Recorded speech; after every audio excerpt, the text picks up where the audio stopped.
Si pour vous c'est du chinois, rassurez-vous, pour eux aussi. La différence, c'est qu'ils le comprennent. En France, 50 000 élèves le pratiquent, de plus en plus jeunes. Mais les adultes s'y mettent aussi. Une découverte linguistique pour certains, pour d'autres, une stratégie professionnelle. Ils sont toujours plus nombreux à miser sur la Chine.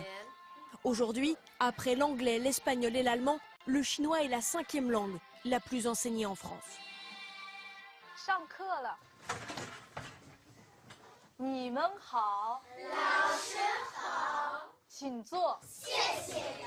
C'est leur rituel du matin.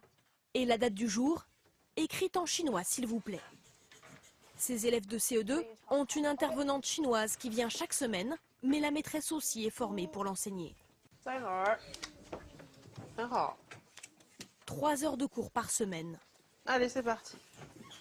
Pensez bien à l'ordre dans lequel il faut mettre en chinois, hein, c'est pas les mêmes ordres. Le chinois est une langue où il y a très peu de grammaire, donc on est sur plus de la symbolique. Un caractère, c'est une idée, un concept, donc l'enfant ne va pas avoir ces blocages qu'il peut avoir en grammaire, en conjugaison, qu'on peut avoir en français, qui sont quand même des fois assez lourds. Ça fait appel à vraiment d'autres mécanismes de mémoire et de compréhension qui marchent du coup vraiment bien avec les enfants. Et à l'oreille aussi, ça sonne juste. En 3 ans, ils vont apprendre 250 caractères. Je pensais que le chinois c'était 2 fois plus dur que ça, mais en fait c'est facile. Et ça change beaucoup parce que tu vois, tu es habitué à écrire des lettres alors que là tu fais des traits et tu fais pas des lettres. Du chinois aussi jeune, c'est encore exceptionnel. Ils sont 6 000 à l'étudier au primaire, mais au collège et lycée, cela monte à 44 000. C'est 400% de plus qu'il y a 10 ans. Signe que ça s'impose, ici en Bretagne, tout est prévu pour que les élèves puissent suivre le chinois au collège puis au lycée. Une bonne surprise pour la maman de Flora. C'est une opportunité pour nous, hein. Même pour elle, pour son futur, par rapport à l'école.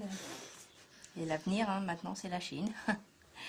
Car désormais, parler chinois est un sacré atout sur le marché de l'emploi. Pour s'en rendre compte, il suffit de faire un tour à l'aéroport de Roissy. Dans ce terminal, des milliers de touristes chinois débarquent tous les jours. Pour les accueillir, les panneaux sont bilingues et les vendeurs aussi. De quoi avez-vous besoin? Vous avez trouvé? Plutôt que d'acheter une petite bouteille, celle-ci est mieux et c'est la même qualité.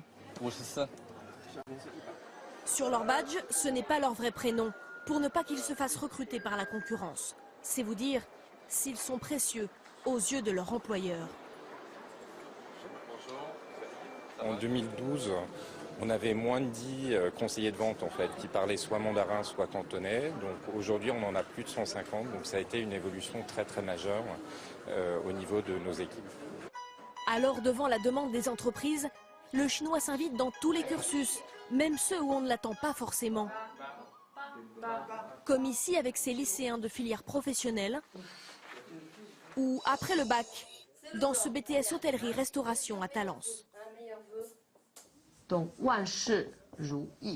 une carrière, ça fait bien et puis ça permet de voir d'autres choses. On voit quand même qu'aujourd'hui, il y a beaucoup plus de clients chinois qui viennent dans l'hôtellerie de luxe. Et c'est un peu pour ça qu'on est formé quand même.